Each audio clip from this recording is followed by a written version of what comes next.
Welcome to the Experience Annex podcast, episode number 12.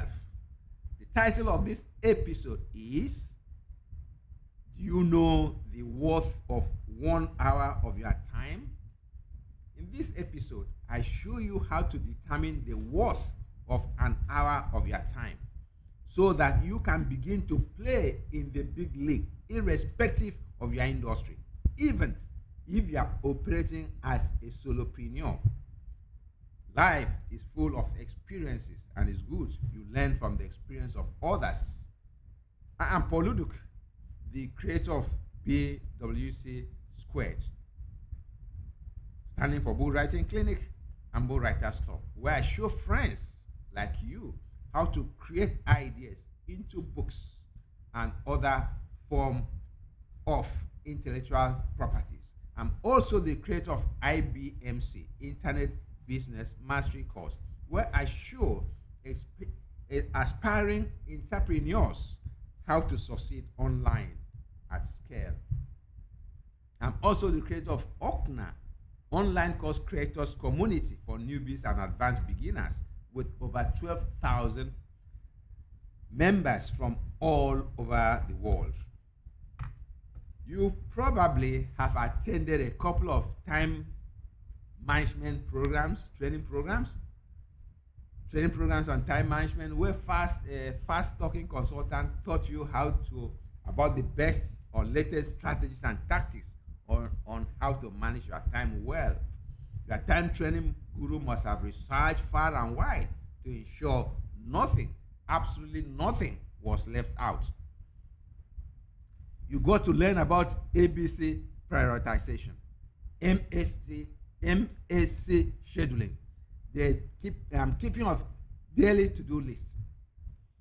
You got to learn the key dimensions of an activity, urgency and importance, as the late Dr. Stephen Covey elaborated in his best-selling book, The 7 Habits of Highly Effective People.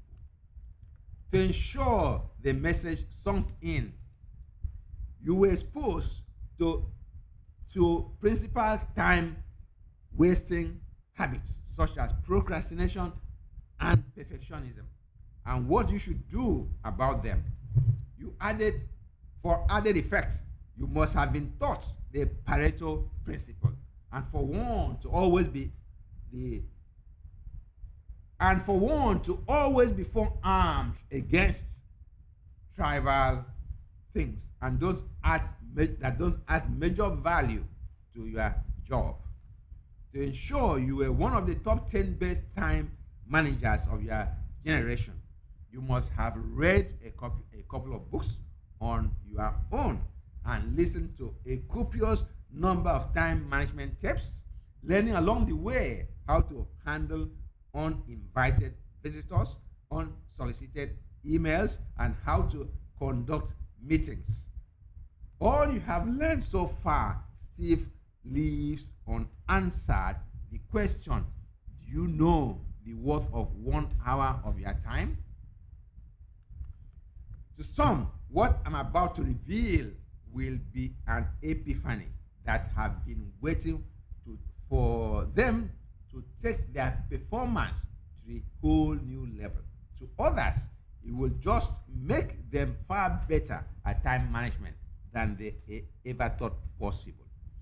You will gain rapid promotion at your workplace if you apply 1/10 of what you are about to learn to your daily routine and make it the new way you live your life.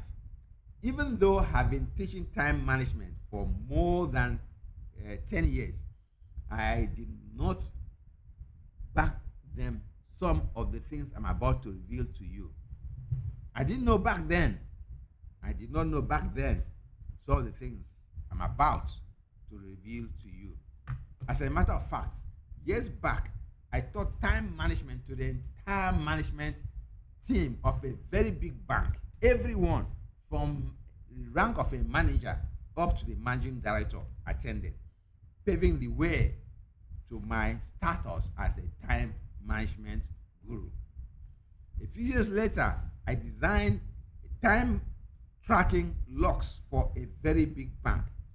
But after a few weeks, the logs were abandoned because no one wanted to know how badly they managed their time or how badly he or she manages. Anybody. Even back then, I didn't have the answer to the question, do you know the worth of 1 hour of your time? Well, that may not be entirely correct. I had an answer, but it was the wrong answer.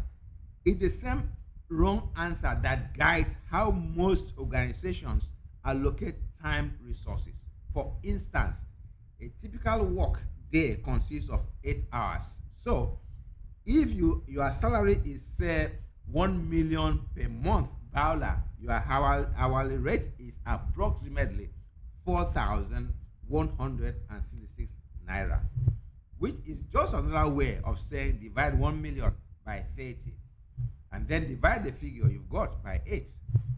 Nothing could be further from the truth. But that is how most people rate their time.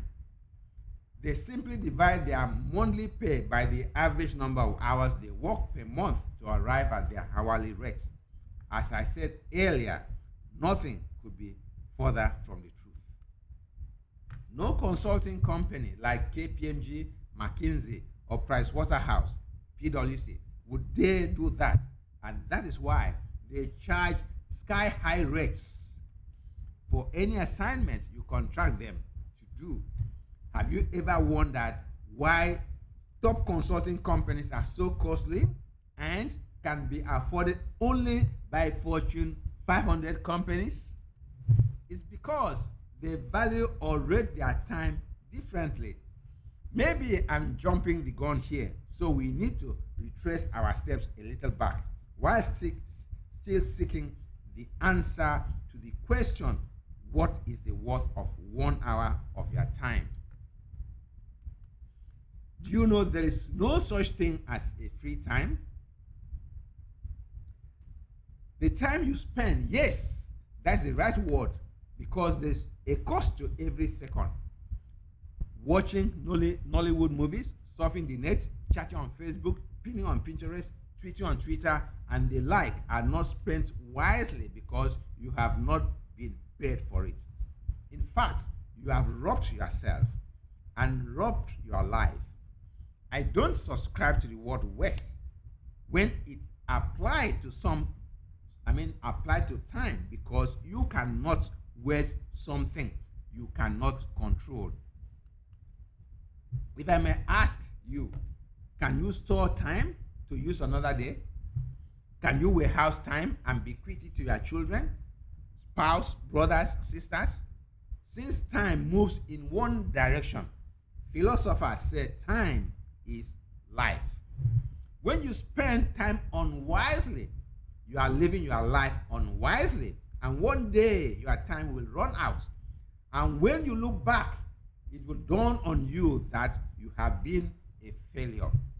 A failure is anyone that does not use his God-given potentials fully and wisely. Make every minute of your life count.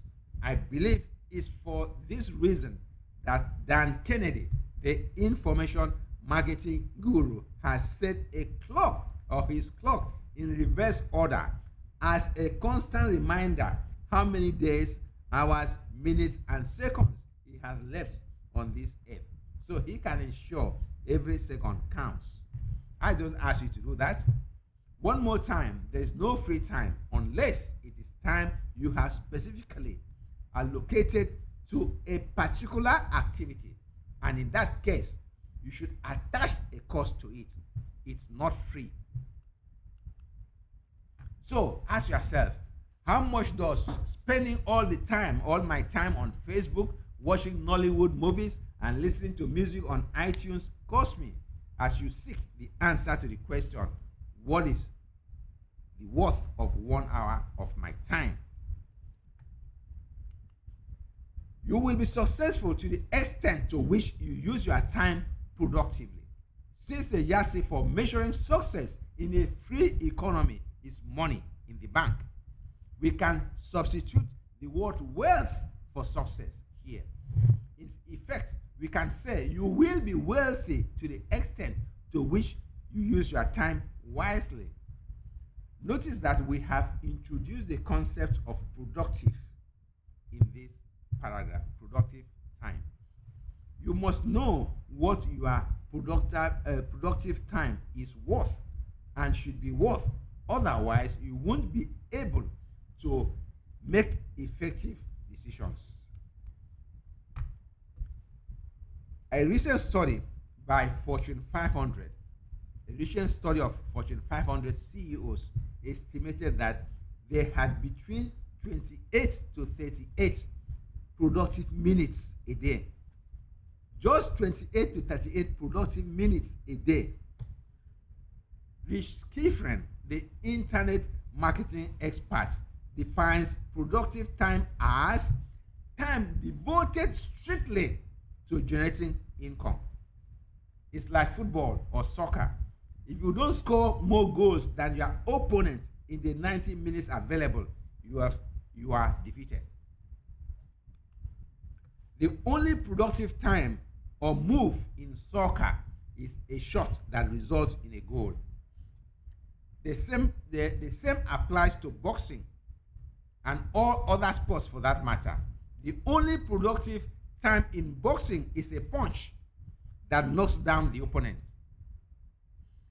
As in sports, so it is in business. At this time, you might be tempted to ask, Paul, what of practice time? Well, this is my answer. Practice time is important, yes, but it's not productive time because practice does not result in cash entering your bank account. Practice time is necessary, of course, as it is what will toughen your muscle that will lead to that knockout punch, breathtaking goal, or the winning strategy. But it's not productive time. You can equate practice time to maintenance time. It is there, it is necessary, but it is not productive time. That is why, that's the way it is. Productive time is time that results in a goal, that is money in the bank. Having followed me up to this point, let me now reveal the answer to the question, what is the worth of an hour of your time? This is how to go about it. Let me assume you want to make 10 million naira in the next 12 months. Resource experts could recommend you multiply whatever your quarterly figure is by 4. Let's say it's 400,000 naira. You multiply 400,000 naira by 4, which results to 1.6 million.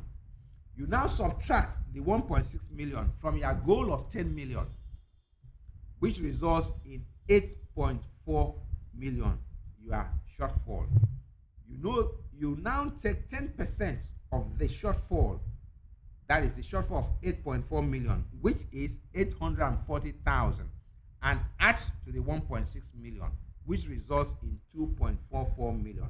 This amount, that is 2.44 million, is your new short-term goal. To determine the worth of an hour of your time, we need to do some additional calculations, but don't be scared. It is simple, just like walking through a park. Since there are a few unknowns to arrive at this answer to the question, what is the worth of 1 hour of your time, we need to make some assumptions. All right, let's assume as follows. You wish to make in the next 12 months, we have already said that 10 million naira. You work 6 days per week. You are a self-employed person, so you work 10 hours per day. You work 2 productive hours per day. The number of your productive hours per week is therefore 12. The number of weeks per year you work is 50. The number of productive hours you have for the year is 600. Your target income, therefore, per hour is 16,666.66 naira. Divided by 60, you get what you must generate per minute, and that is 277.27 naira. That is what you need to generate per minute.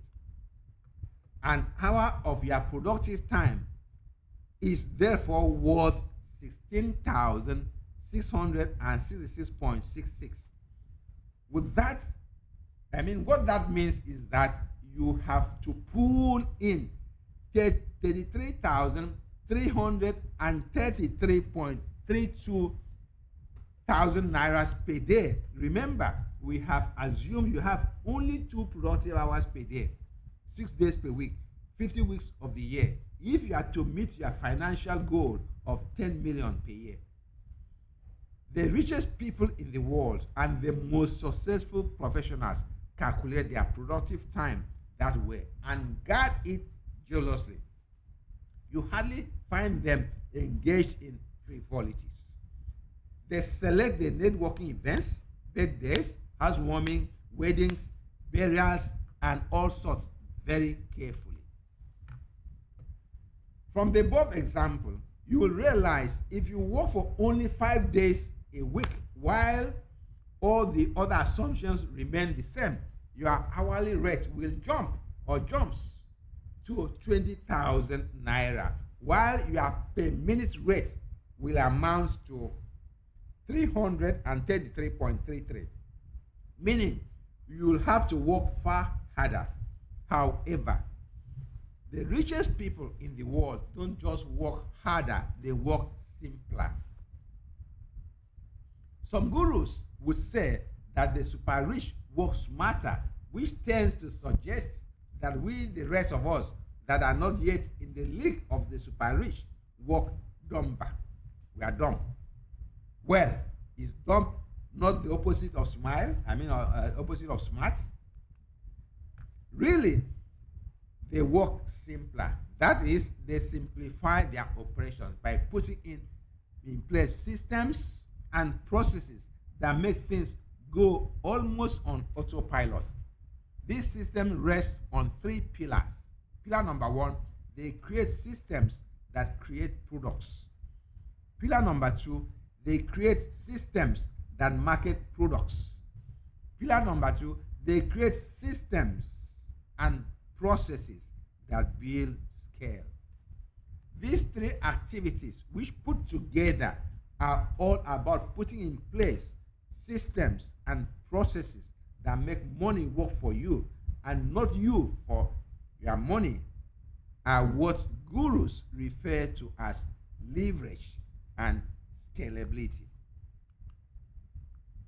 This is the end of this episode. Stay focused, know what you are worth, and charge what you are worth if you want to overcome the gravity of poverty. It starts with knowing the worth of 1 hour of your time. Until the next episode, keep striving, keep promoting yourself, and be consistent. Bye for now.